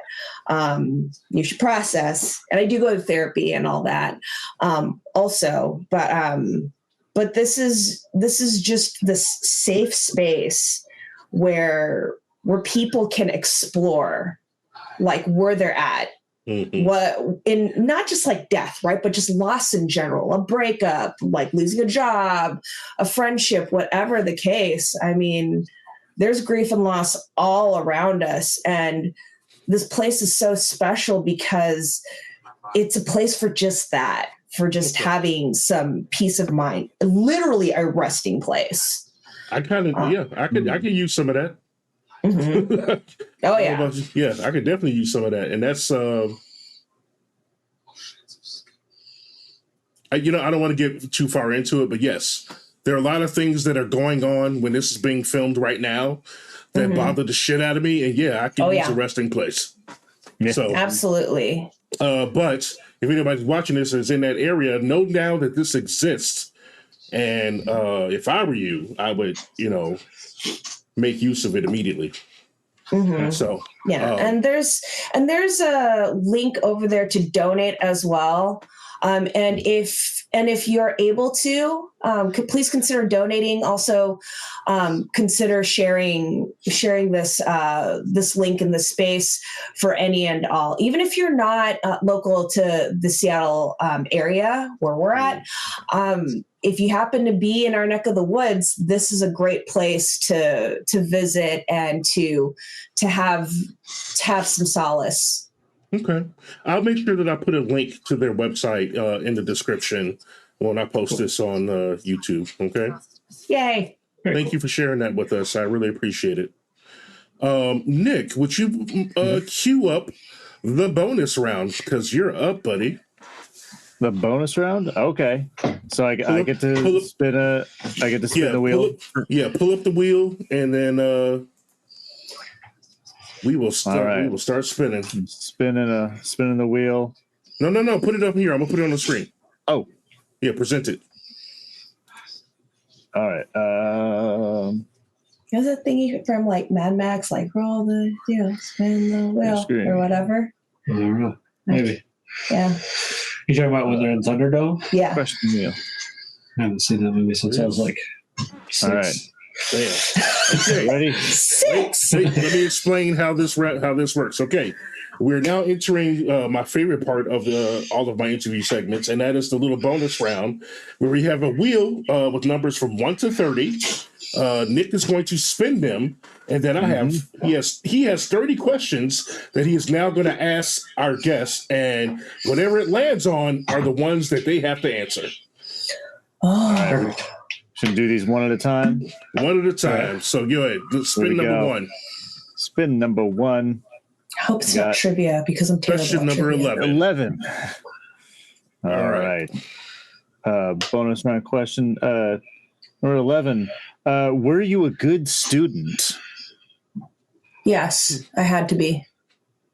Oh, no, that sounds terrible. That sounds like yes, I had to be. Oh, yeah. There's a story behind that. Yeah. Yeah. All right, Bill. What was your worst subject? Oh God, all of it. Being there on time, that was my worst subject. Punctuality? Whatever my first period was, I never made it to first period. So yeah, whatever that was. There's normally like homeroom where you just are like getting ready for the day. I still would miss it. It wouldn't matter. Your worst subject was homeroom? Mm-hmm. Probably. I didn't know you could. I specifically scheduled my there was one year I didn't finish high school. There was one year though where I took gym and then I was a TA in gym and then I took photography and I was a TA in photography. That was 4 of my periods. And they were like, how did you do this? And I was like, don't worry about it. Just let me be here. And I think I also had a pottery class in there. And then again, did you go to that? Yeah, I went to that, but then my first period I would always miss whatever that was. So okay. Yeah. Homeroom. Well, we learned some shit about Bill. Are you serious? I would have loved, like, by the time I like entered my senior year, I was taking 4 to 5 like AP classes, and like, I had like a smoking habit because I would just sit outside and like study, smoke cigarettes, and like have wine like a fucking 35-year-old. We in PE class, they would have like every couple of weeks would be like a different sport we'd have to run through, right? Uh-huh. And whether I was in the class or if I was a TA, it didn't matter. I always played on the side with the kids that weren't very athletic because I got to be like the captain of that team. So it's like, it'd be like, oh, we're playing football this week, right? So all the football kids would play football. And then you have all the kids that couldn't play football. And so I was designated quarterback for those teams because I was like, you know what? I can throw a ball.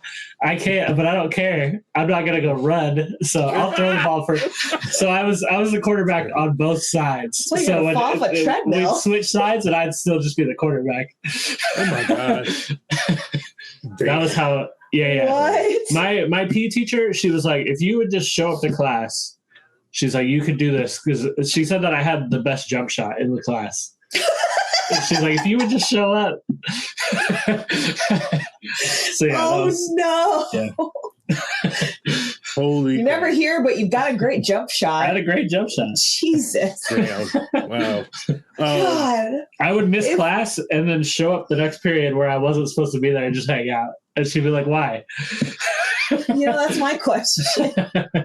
Oh man, talk about complete opposites. That's hilarious. I'm so floored. Right? I think Shubs was good at school because she didn't want to get the chocolate.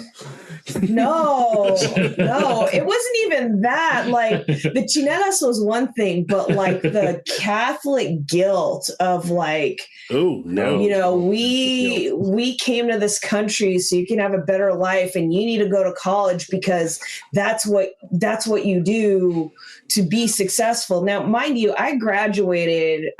So I was a senior during.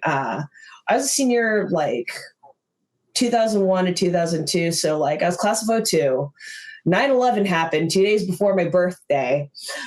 So I got to see that like, and it was not, needless to say, if you remembered where you were during 9/11, it was not a great time.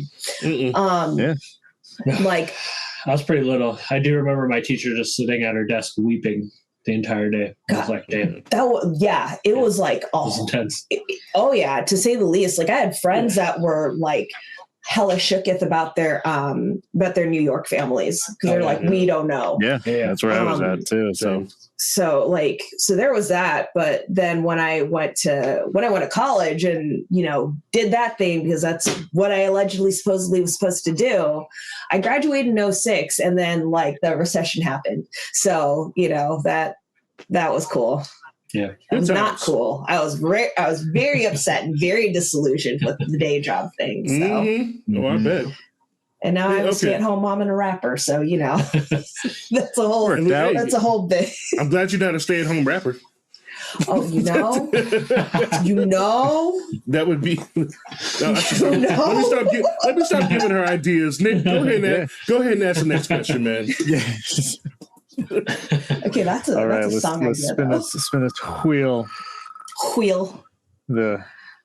Got a really good question. It's question 15. What happened to 14? Oh yeah. It's a great question. Is it? That's okay. My wheel? We'll keep going. Whatever. It's okay. 14 there was an incident. Yeah, we can never go back to 14. Oh, Yeah. I see what number 14 is. So yeah, we shouldn't talk about that. It was Anyway, go ahead. problematic. Yeah. Oh, okay. Well, yeah, we will not speak of 14. Well, Number 15 is actually 15. related to 14. So go ahead. Right. 15. Would you eat a person if you had to? Like, Yes. for real? Yeah. Yeah. If I had to, Like yeah. for real? Yeah. Yeah, if I had to. How would you do it? Well, That's a great first, question. well, I mean, first of all, am I cooking? Because like I would probably make them into like an adobo, or like if I had like access to like a meat grinder, I'd probably do something like Spaghetti. spaghetti, but also like maybe shepherd's cottage pie. You know the thing I would make where it's like minced meat and then it's like gravy and then potato and then There's cheese. a whole movie about that. What? They do a song and dance to Sweeney it. Todd? Yeah. Yeah. That's my only Sondheim like musical that I like. Same. Everything like Sondheim is just not he I don't just hate hit. musicals in general. I know you don't. But that one's good. That one's a high one. I know. But yeah. That's a good dark musical. Yeah. So I'd probably make them into adobo. And depending on who it is, I would love to hear about their life story. Oh, yeah. If it's It's the only meat that can be technically vegan because you can get it consensually. Oh, that's true. That's true. So I'm sure there's probably some weirdo out there good. who's like, it's my dying wish to, you have my permission to, try it. We were actually Didn't we talking about talk this the about other day. Yeah. There was a guy that was in a forum that wanted that to happen to him. Like he was like, please kill me and eat me. But anyways, that's a whole I think I nother saw a thing. video about that too. It was like, Yeah, it wasn't like wait until I die. He was like, I want to be Do it right now? killed. Yeah, I want you to be Yeah. unalived. Please do so and then eat my remains. Yeah. That's But- wild. But fancy though. You got to make it fancy. No. Of course. Right. Of course. Wow. Yeah. yeah, if you're going to destroy evidence, do it in a fun way. See, It was a I whole, just it want was to a whole point out. community. I mean, you can make bone broth too if you really think about it. That's I mean, true. there's a lot you can do. It's true. Yeah. I'm so See, Thinking about this I alarmingly know, everybody's too much. like she is way too prepared for this question. Like, It's a conversation we had less than a week ago. Yeah, so- but also See- too, like I cook for like our entire squad. Not to say that I wouldn't tell them because I'm very transparent with like yeah, you got to tell people. if they're yeah, gonna do like it. but also too like we Right. have like vegan and friends and vegetarian friends. I'm not going to feed them a person Yeah, or meat in general. or meat in But- general. That would be terrible. True that. I mean, just so everybody's aware, and audience, I'm aware, I actually put that question on the wheel for two reasons. One, so I could find out if people had already been thinking and talking about this, which they clearly have. And two, I'm building my apocalypse team. I need to know. That's true. You know Who I who's can not count afraid on. of prion disease. Right? I will say I'm really good at like cooking and scavenging. And I can also like, I mean, I'm pretty good on security. Like I'm a pretty good enforcer. I Oh, I think believe it. I'm small, but like there are large grown men that are terrified of me. That's true. They're smart. Smart. but, That's yeah. true. That was two questions, right? We have three more. Was that right, Nick? We have as many questions as you want to ask. It's your show. Well, I limit them to five. Let's do we do Okay. five. So I think we have three more. Yeah. This is Alright. fun. All of the rest of them are cannibal questions. I mean, Spin the wheel. I'm It might be. There's a lot of missing 17. numbers. leave it be. This All right, wheel is here we go. awesome. No, I like this question. It's best prank you ever pulled. It's not a question, but still tell us. Mm. Oh, have I done any pranks? Oh, the dick wet button. I'm sorry, the That what? is a good one. That's a good one. That is a good one. Yeah. That's a good one. What'd she just say, We y'all? should do that. We should do that one. You should say Oh, that yeah. one. Go ahead. Okay. So well, I mean, you're the one that okay. So we have our friend 11-1. He called our friend Kadesh Flo. I think they were in the same room. Or they're in the same room, sure. But 11-1 was very, very drunk and said, I'm gonna get my dick wet.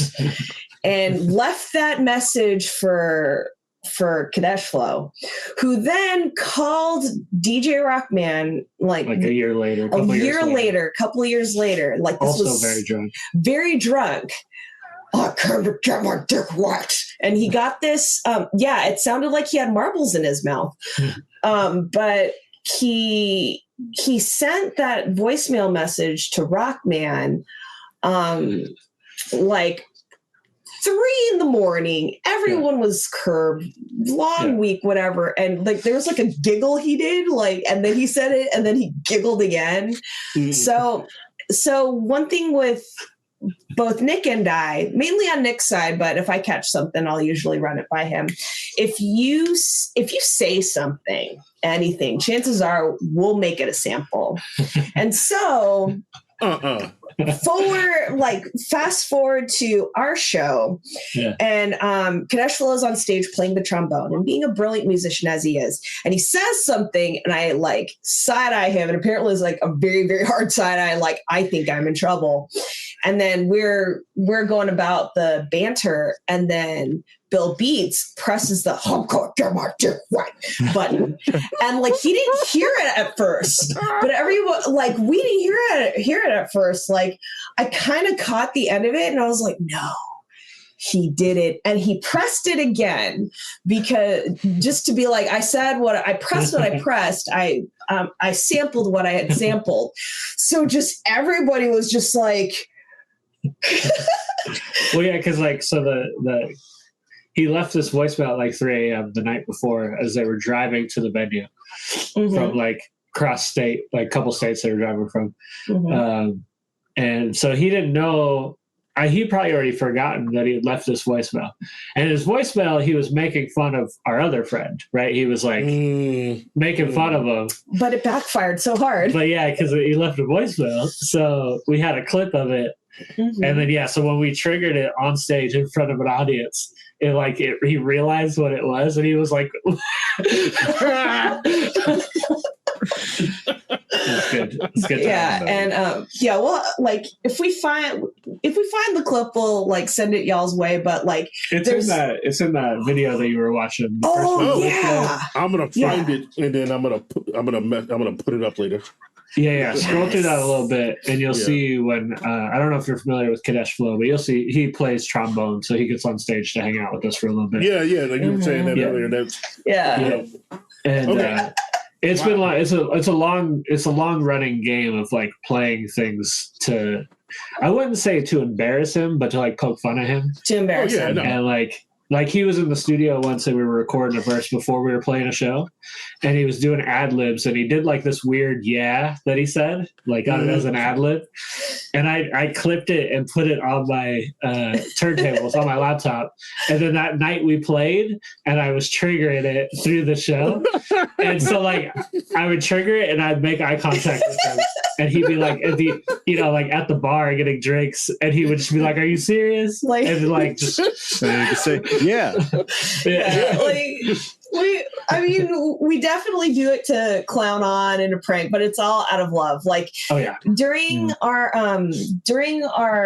in-house like live stream sets, sometimes we would call him. While he was like busy. While he was busy doing very important things, and we'd just call him, and he'd be like, "I'm too busy right now. Don't call me." And we'd be like, "Well, everybody heard you say that you are too important for Shubzilla and Bill Beats. So thanks." But we love poking fun at our family. So it just so happens we just have the. That's what I mean. As soon as means evidence. As soon as I'm done with this, I'm finna go like pick on my wife and my homie. So in some way, it's how you gotta do it. Yeah, exactly. It's love language. Same. All right, give me another one, Nick. This is all right. Let's spin it. I wonder if I could ever get a low number. Oh well, that's lowish. Number 10. Lowish. Did we already do 10? We did. No. We did. I think we did 11. Or 11. What is a food you absolutely in all caps hate? Ooh. Man, that's a great question, because there's a lot of food that I hate. Yeah. He's picky. He's a very picky eater. Man. Oh God, what do I dislike? Today it was pickles. I had pickles on a burger today that were just not hitting. And I don't dislike pickles. Like I would never eat a pickle by itself.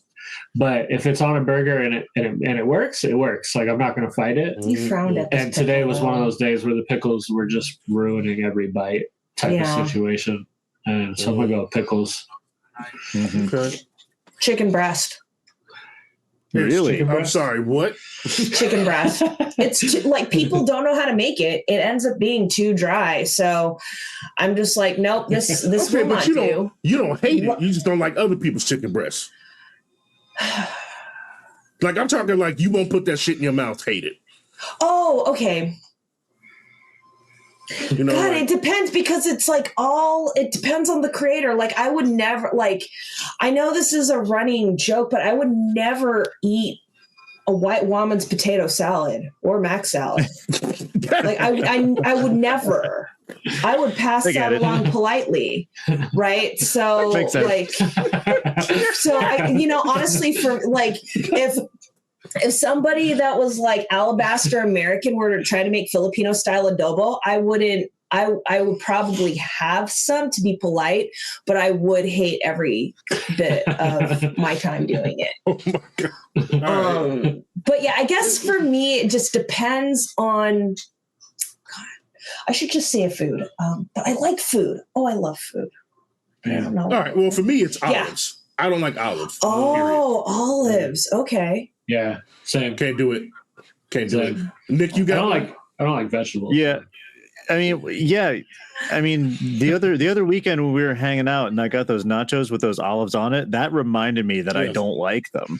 I was like, maybe I'm being too picky, and I had one. I'm like, no, it was me who was right. No, I told you it was a bad idea, but you was high. So yeah. Listen, that's neither here nor there. That's default setting for me at this point. You miss 100% of the shots you don't take. So That's true. We're gonna go to the last question, but I just want Bill to know that I heard what you said a second ago, and we're gonna talk about that later. I can't get into that right now. Your hatred of vegetables. Oh God. Right. All right, Nick, give him the last question. All right. Shit, beets. That's what I hate. It tastes like dirt. Okay. Yeah, it's okay. You answered before the next wheel. I like dirt. No.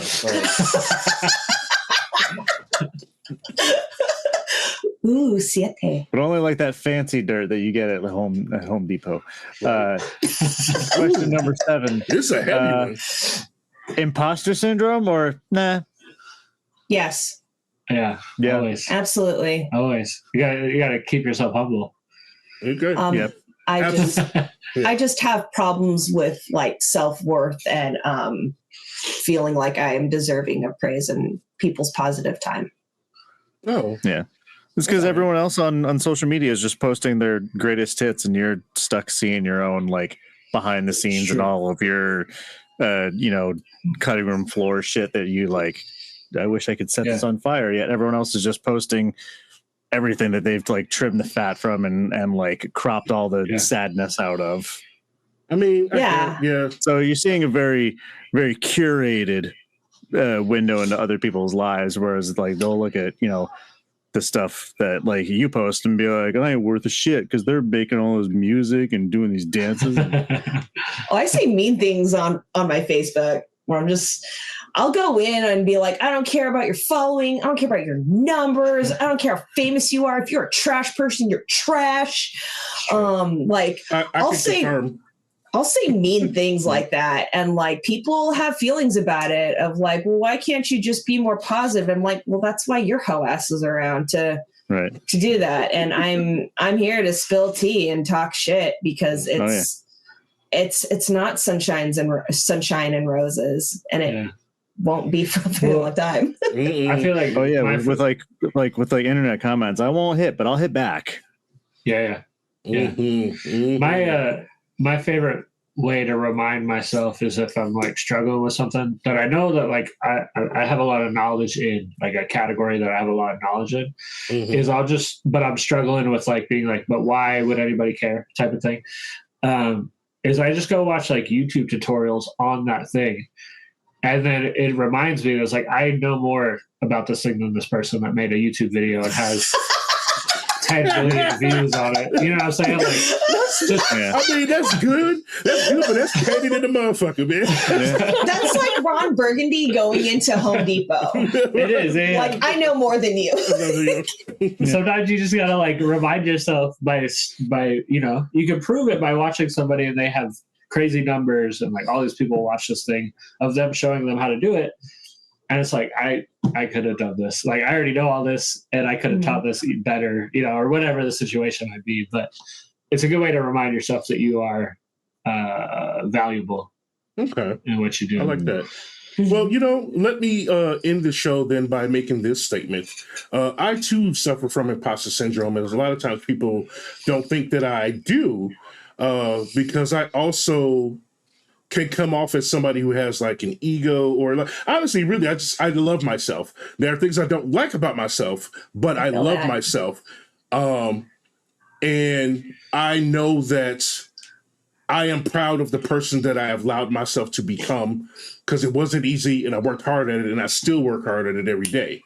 Now, the thing that I want to say to you as a guest who landed on this in this answer, with the answer you gave, because I pride myself in such a way, like I think that one, I'm a born empath, and I get it from my mama. I'm also a pretty good judge of character with who I allow in my life and whatever. And so understand this. I've been wanting to do this show for years and I'm doing it now. And you two were some of the first people I invited to be on here. And there's a reason for that. So every time you start to think about my work doesn't mean anything, but I want you to remember that like, yo, you stuck around in my head for a reason. Yeah. And it wasn't just because you make dope music. I watch everything you also fucking do. I watch the people that you are, which is why I was inspired to make a show like this, because there are people behind these creative outlets. Oh, yeah. Thank you. So, because if you was trash, I wouldn't be fucking talking to you. Yeah, if you're trash, you're trash. You're trash, you're trash. So, it's true. It's true. Thank you for that, really. You're welcome. Okay, well, that concludes our show for today. One last thing I wanted to say before we let our guests go. This has been wonderful. If you have feedback, comments, or questions for them, make sure you put them in the comments. I'll make sure to get to them. I'll make sure that you have their contact info in the description, their link trees, websites, YouTube, all of that. So make sure you look down below for those things. Is there anything that either with one of you would like to say before you peace out? Come join our Discord. Yep. Join our Discord. We're growing a Discord. If you go to Linktree/Norgrime or either of them, you should be able to get to our Discord. Or if not, just message us. We can send you an invite. Join the Discord for this podcast because it's dope. Everybody in there is hype and killing it in there. So, I'm a part of a lot of Discords that are real dead. So it's kind of nice to slide into one that's like, oh, okay, people are actually in here interacting with each other. And like, like every page has like a, share your art with everybody. And a lot of them are just like a bunch of people posting things and nobody reacting to it. So it's like, it's good to see, something where people are interacting. Same with ours, like our community, we always try to go in there and interact, and everybody that's in there is really good at interacting. So, both of these Discords, I think would be great for anybody trying to, join into a community and hang out. So Word up. Thank you. Appreciate that. Well, y'all, I really, really appreciate y'all coming through. I think I would love to have you on again sometime in the future. Yes, and we'll please do some other stuff. And I definitely, I'm looking forward to doing some reaction music videos with them. Maybe I'll bring their wild asses back on to do an interview with me with somebody else. We'll just keep passing it along or something. But in the meantime, thank you both. I am going to conclude this interview now. Peace to my audience. Y'all all be good. Okay. Don't actually leave the studio, though. Not leaving. Okay, stay right there. I'm going to edit this part in Nick, because Okay. I know that I forgot to do this. Give me 1 second here. Share screen. Share. It got all jumbled, so my bad. But I wanted you to talk about this for a second. Okay.